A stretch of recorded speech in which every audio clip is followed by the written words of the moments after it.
अब ना बनी तो फिर क्या बनेगी। अब ना बनी तो फिर क्या बनेगी। जननी तेरी तो फिर ना जनेगी। अब ना बनी तो फिर ना बनेगी। जननी तुझे तेरी फिर ना जनेगी। अब ना बनी तो फिर ना बनेगी। साधक मित्रों, यह पंक्तियाँ मुझे अपनी विपश्यना साधना के बहुत करीब खींच कर लाती है और अष्टांगिक मार्ग पर चलने के लिए प्रेरित करती है। वैसे पहले भी हमने कुछ पिक्चर के, सिनेमा के गीतों की चर्चा की, जिसमें तूफान तो आना है, आकर चले जाना है, शोर पिक्चर स्वर्गीय मनोज कुमार जी का, भरत कुमार का, उसकी चर्चा की। क्यों? कि वह हमारी साधना से बहुत मेल खाता है। उसमें तो मनोज कुमार जी का बेटा बहरा होता है, इसलिए गूंगा भी होता है, और पत्नी एक्सीडेंट में मर जाती है। फिर पिक्चर ऐसा कुछ ट्विस्ट लेता है कि मनोज कुमार जी एक मिल में काम करते हुए बहरे हो जाते हैं और कुछ चमत्कार से, कुछ साइंस की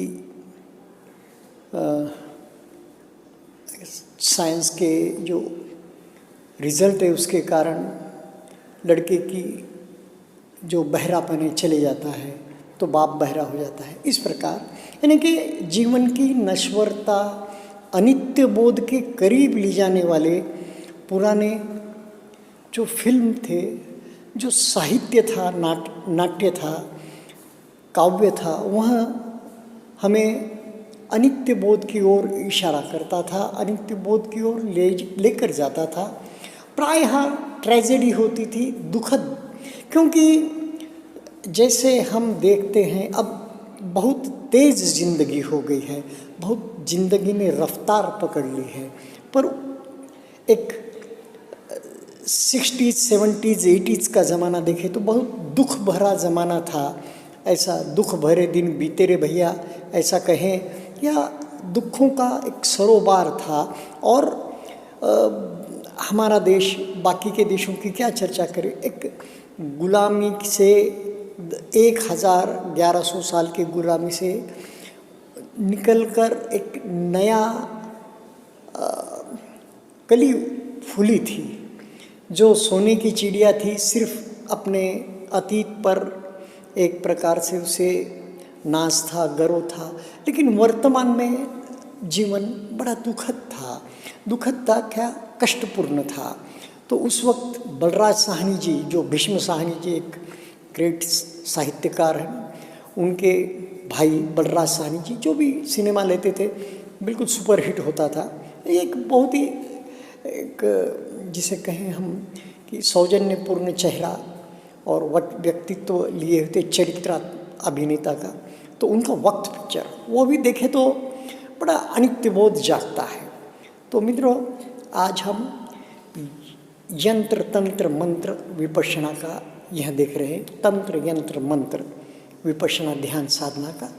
तो एक यह पुरानी चीज़ें याद आई, लेकिन आज भी वर्तमान में जहाँ जहाँ से हमें शील समाधि प्रज्ञा को पुष्ट करे ऐसी बातें मिले, जिससे कि हमारा साधना के प्रति रुझान बढ़े, साधना के प्रति हमारा डेडिकेशन बढ़े, साधना के प्रति हम ज़्यादा निष्ठावान हो जाए तो वह अवश्य सुनना चाहिए, लेना चाहिए।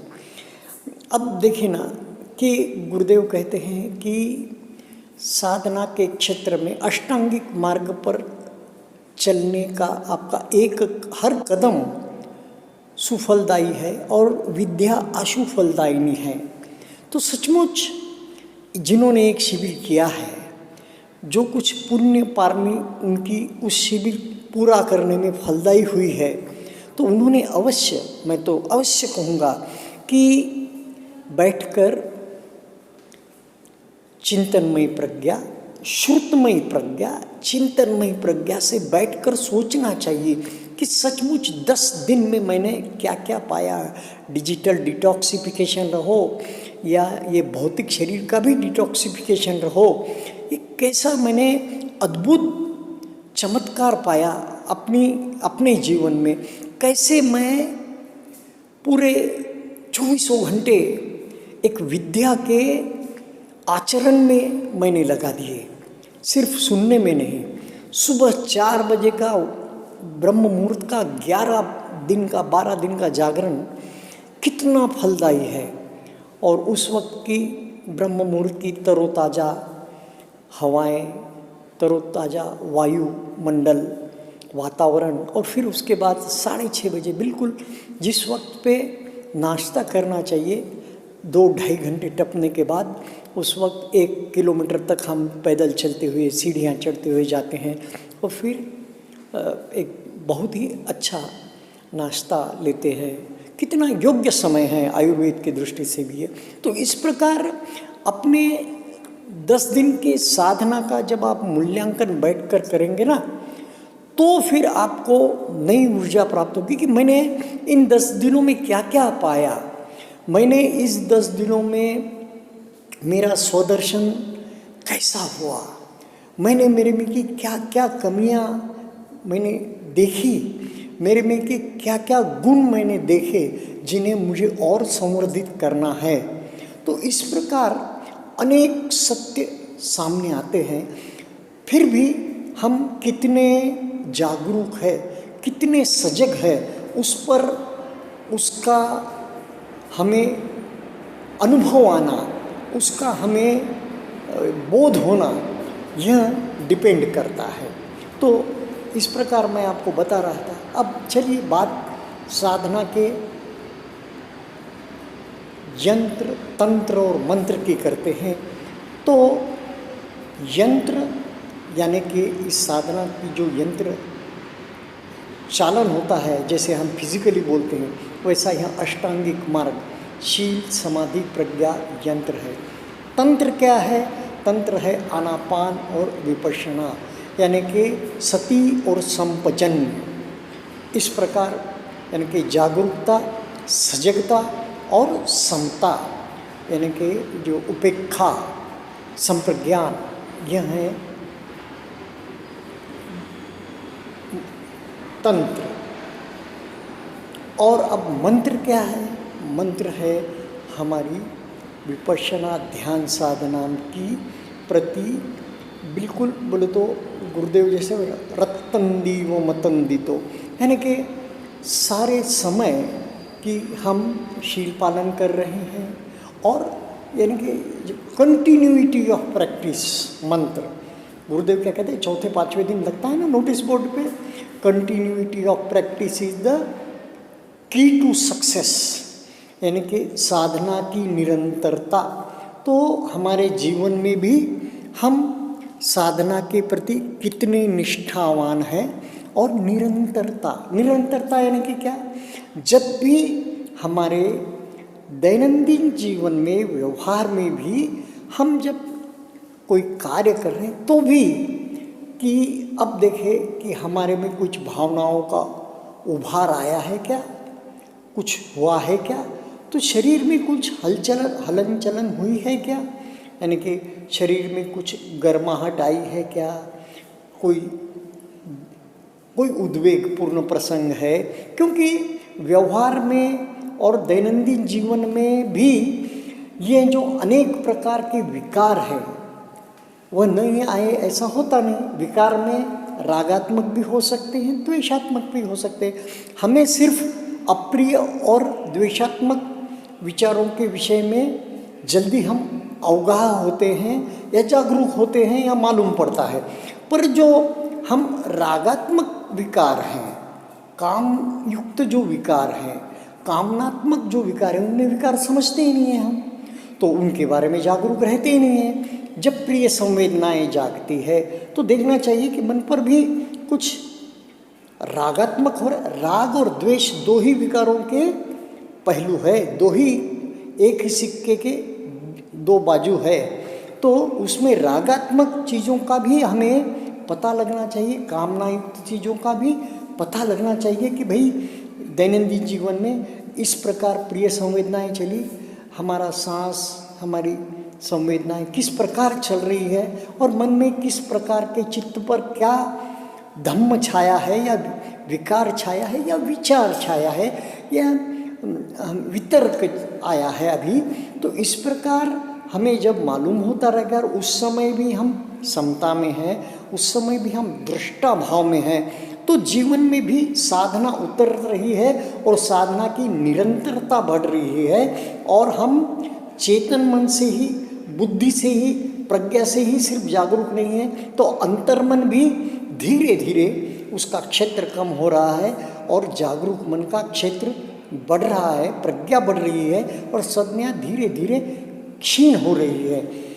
ध्यान में भी जब बैठते हैं, शिविर हो या घर में ध्यान के 2 घंटे हो, हमारी साधना के दिन सब सुबह एक, शाम एक, या जब भी समय मिलता है आपको, तो उस वक्त भी देखना चाहिए कहीं मेरा अभी आज का ध्यान कौन सा ध्यान रहा, कहीं रौद्र ध्यान तो नहीं हुआ, कहीं कामना युक्त या दैन्य ध्यान तो नहीं हुआ, यानी कि एक क्या है, कामना ही कामनाएं उभरती है ध्यान में। जब हम शिविरों में हो चाहे घर में हो, तो जो भी विकार है कोई न कोई अपना सिर उठाता है, तो उस वक्त कितने देर उस विकार में लोटपोट करते रहे, कितने देर उस विचार में हम बहते रहे और कब होश आया। जैसे ही होश आया, ज़्यादा देर बहे तो आनापान कर ले, और जब भी होश आए, साधना करते हुए हम बैठे हैं, 1 घंटे की साधना है, कहीं ब्लैंक स्पॉट लगा और वहाँ पर थोड़ा धीरजपूर्वक हमने ध्यान एकाग्र किया और मन को छोटा किया, या मन एकदम स्थूल है उसको बड़े हिस्से में देखा, वहाँ पर कोई संवेदना नहीं है, ब्लैंक स्पॉट है, अर्धमूर्छित है, मूर्छित स्थान है, तो फिर हमने क्या किए, सांसों को जाना, सांस थोड़ी सहेतु या हेतुपूर्वक सांस ली और उस स्थान को जाना, हेतुपूर्वक सांस ली उस स्थान को जाना, या जहाँ नासिका के नीचे ऊपर वाले ओठ के ऊपर संवेदनाएं सतत होते ही रहती है, तो उसे एकाग्रता से जाना, फिर वापस उस ब्लैंक स्पॉट को जाना, फिर उसको जाना, फिर ब्लैंक स्पॉट को जाना, फिर आगे बढ़ गए क्रमवार रीति से जो शरीर का दर्शन करना। इससे ब्लैंक स्पॉट्स भी ओपन होते जाएंगे, जहाँ संवेदनाएं नहीं मिल रही थी वहाँ भी किसी न किसी प्रकार की संवेदनाएं मिलेगी। अब कल परसों की बात है कि जब ध्यान को बैठा तो बिल्कुल सारे शरीर में एक प्रकार का बोझ सा, पीठ पर भी, पैरों में भी, सब जगह बोझ सा लग रहा था और दुखद संवेदनाएं जगह जगह पर थी। लेकिन मित्रों, यह बात ध्यान में रखो, जब सारे शरीर में दुखद संवेदनाओं का धारा प्रवाह चल रहा है, सुखद संवेदनाओं का तो धारा प्रवाह हमने गुरुजी के मुख से सुना, लेकिन जब सारे शरीर में दुखद ही दुखद संवेदनाएं चल रही है, ऐसा सारे शरीर में तो होता नहीं, कहीं कहीं ब्लैंक स्पॉट होते हैं, कहीं कहीं दुखद संवेदना होते हैं, तो उन दुखद संवेदनाएं मिल रही है, मैं जागरूक हूँ, मैं सजग हूँ, मेरी सती एकदम हाईएस्ट पे है, यह जानकर भी एक खुशी की तरंग, यानी कि एक सुखद लहर उत्पन्न होनी चाहिए कि मेरे शरीर की, मैं हर जगह मुझे दुखद संवेदना मिल रही है। अब उसी वक्त क्या हो जाता है, गुरुदेव लाख कहे कि भाई आप उसके कारणों में मत जाइए, हो सकता है आपके पुराने रोग के वजह से वो हो सकता है आहार विचार गलत आए हो, गलत आहार लिया हो, उसके कारण स्थूलता या दुखद संवेदनाएं आई हो, या चरपरापन या जलन हो रही हो, तो या फिर पूर्व के किसी संस्कार उभर कर ऊपर आया हो, यानी कि जन्म जन्म के जो है इस जन्म का भी कोई न कोई कर्म हमारा उदित हुआ हो और उसके संस्कार के कारण वैसी अवस्था प्राप्त होगी।